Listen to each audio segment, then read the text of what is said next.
Let's bring in Mike Tirico. Joins us from Kentucky Derby. Man, that looks great. What turn are you in there, Mike?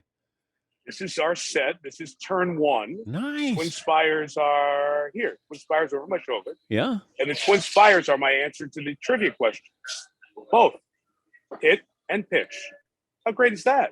I agree. I mean, guys do that. I agree. He's like, hey, I hope somebody from the Sox is listening. Fenway should give him that number 17. The 17 he knocked off the board, he should get to put up in his man cave, wherever that might be. That was awesome. I love that. That was really cool. It's just that sound. There's certain sounds in sports, Yes. Mike. And when the ball leaves Ohtanis' bat, it's different than just about anybody in baseball. There's certain guys, like you cover golf, there's certain guys when they hit a golf ball and you go, that's different. That's Tiger for a long time. Fred Couples hit the most solid ball contact all the time. John Daly, those guys, when they hit it, it just sounded different. And that's still the case for sure. So that scoreboard at Fenway reminds me, Dan, have you ever been inside the scoreboard there or at Wrigley? I have manual scoreboards? At Fenway, but not Wrigley. Okay, that's good. I've always wanted to do that. The only one of those that I've ever had the chance to visit at the British Open, which is now known as the Open, they have manual scoreboards forever. And I got to go up in one, I think one of my last ones at ESPN or one of my first ones at NBC. And it's just really, really cool to be inside those iconic handheld scoreboards or hand-operated scoreboards. And I've always wanted to go to Fenway and check that one out, too. Is there a comparison for the Kentucky Derby, sports-wise? The Indy 500, because it's the same place every year. Different from Augusta, because Augusta has that singular location and you know everything about it. But this is a little bit different because there's, millionaires over my shoulder. And then, across the other side of the track, it's a mosh pit of people and they have no idea what's going on in the race. That's the case at Indy with the snake pit. Same kind of deal. So I think those are the most like comparisons. The Derby, there'll probably be 150,000 people here tomorrow. And at the end of the month when we go to Indy, when it's over 250, now that we get everybody back to full attendance post-pandemic. Are you given a heads up on who might show up there celebrity-wise tomorrow? A little bit, and not as much this year. At least I haven't yet. I'll get a better idea as the day goes on. Brady shows up, Aaron Rodgers shows up. I don't know which of the quarterback club or how many of them are going to show up this year. But the one thing that this has always been good about is guys can go and they can kind of hang and hide in the suites with their guys. I know Aaron's brought some offensive linemen or some receivers over the years. Brady's brought Gronk, Edelman.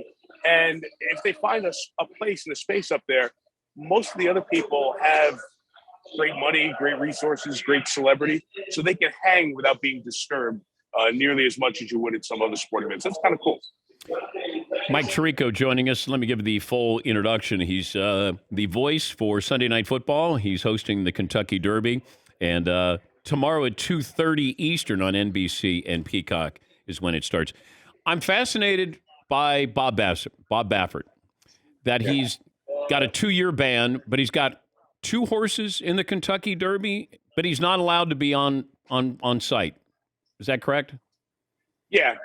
So the suspension that he has is a twofold suspension. The Kentucky Horse Racing Commission, so they're one of the 38 groups that put out the rules state by state. The rules in New York are different from California, different from Kentucky, and so on for the other jurisdictions where horse racing happens. 38 of them, they don't all operate under the same rules, but they'll almost in a reciprocity manner honor suspensions. So Kentucky suspended Baffert for 90 days through July 2nd, which covers the Triple Crown races. So New York and Maryland are going to pick up on that suspension. Now, separately, Churchill Downs, which is independent from the Horse Racing Commission in Kentucky, have said for 2 years, you can't run at any of the tracks we own. So he couldn't come here and he can't have Derby horses. So these 2 horses that he has, Messier and Taba, are both going to run, but he transferred them to a different trainer in early March and can't have contact with that trainer during the process here. Could he buy a ticket? No, I think he's banned from the grounds. I know he's banned from training. I don't know if he would buy a ticket and sit in the stands necessarily, but He wouldn't be given a spot on Millionaires Row, is my guess from the folks at Churchill Downs who banned him for 2 years. What's the best story at the Kentucky Derby this year?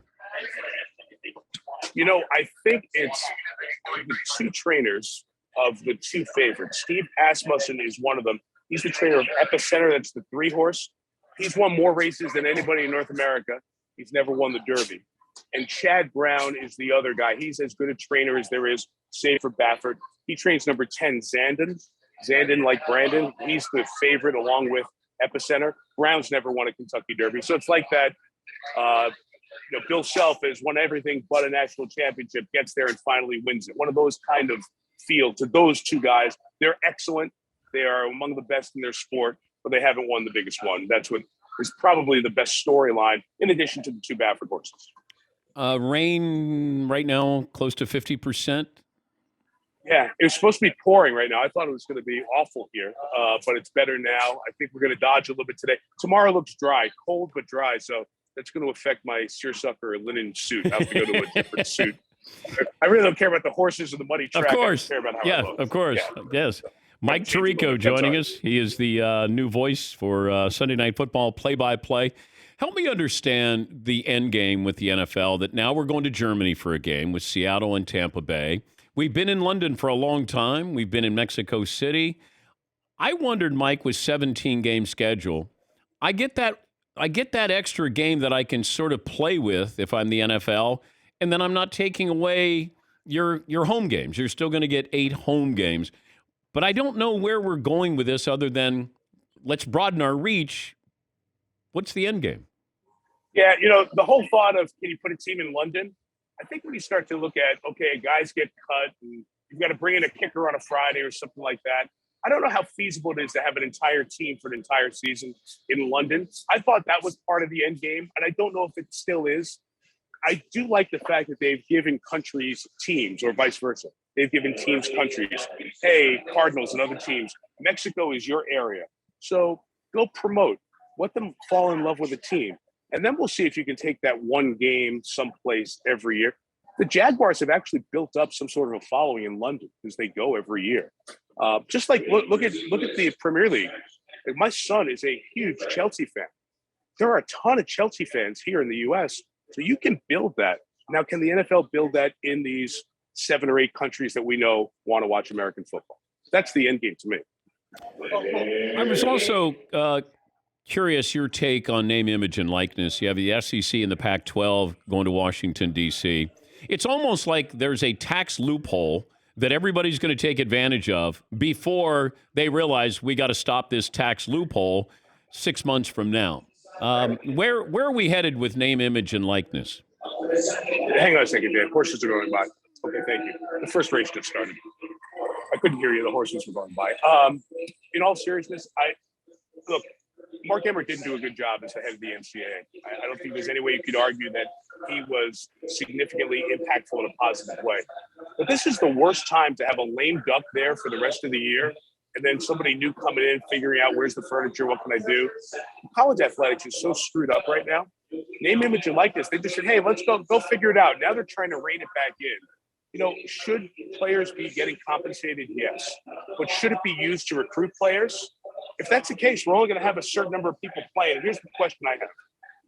Does it tie into the mission of your college or university in any way? Are they going to school? Are they any part of what you do? If not, then let's go have minor league sports somewhere and keep college sports. We had a chance to find a balance, and nobody was in charge at that point when it needed to happen. And I don't think you're going to get the genie back in the bottle. And I'm worried about 6-8 teams are great, but are we going to have 40 or 50 that can compete in football? That's what makes football really good. And I don't think we're going to have that anymore. Yeah, I wonder if you just get a billionaire who decides that I want my school to be relevant. Let's say it's a billionaire who donates to Tulsa. And imagine if Elon Musk wanted to spend money on the University of Pennsylvania football team and just said, hey, I'm going to spend $50 million here. I want my team to be relevant. No, if somebody who's an alum of a school is like that, look at what the Nike presence has done for Oregon in all sports, facilities, everything else. I mean, you now will go to Eugene from LA, from Phoenix, from all the geographically populated areas in the West Coast because of the Nike gear, because of the facilities, because it's cutting edge and state of the art in so many ways. And that's what a booster's impact can have now, as opposed to through a company and through the donations to the university. It's right to the kids. So why not? I say that Elon Musk should try that. I'm thinking Syracuse or Dayton. Come give our schools a bunch of money, and we'll see if it works. If we're going to play, let's play in the big leagues, right? Why not? Do you have a goofy-looking outfit tomorrow? It feels like it's open season. When you go to the Derby, you can wear something that you'd never wear again. Never. I come back every year, so I'm kind of basic. The tie will be okay. They asked me to put on a hat for the Today Show. I showed up like this in a ball cap. Like, this is the best I can do. I don't look good in hats. Do you look good in like a men's hat? No. Yeah, I don't either. I put it on for the Today Show for like 2 minutes. It looked awful, but I did it for Roker and for the gag. Why did they want a hat on you? Because I was with Gillen Dreyer and she's wearing a hat and a fascinator, and everybody tries. My wife's coming for the first time, and she has hats in the hotel room. She's trying on different hats. It's a disaster. I told her, I said, you better learn how to bet. And you better win money because we're spending a lot of money on hats you're never going to wear at this point. But it is cool. You know what it is? It's a real party, and most of the people here aren't dialed into the biggest sporting event in this sport for the year. And those who are love it. And it's one of the rare places that everybody can play in the same sandbox. Good to talk to you, buddy. Have fun tomorrow. Same here. Thank you, Mike. Thanks, DP. You got it. That's Mike Tirico joining us. Turn 1 there, Kentucky Derby.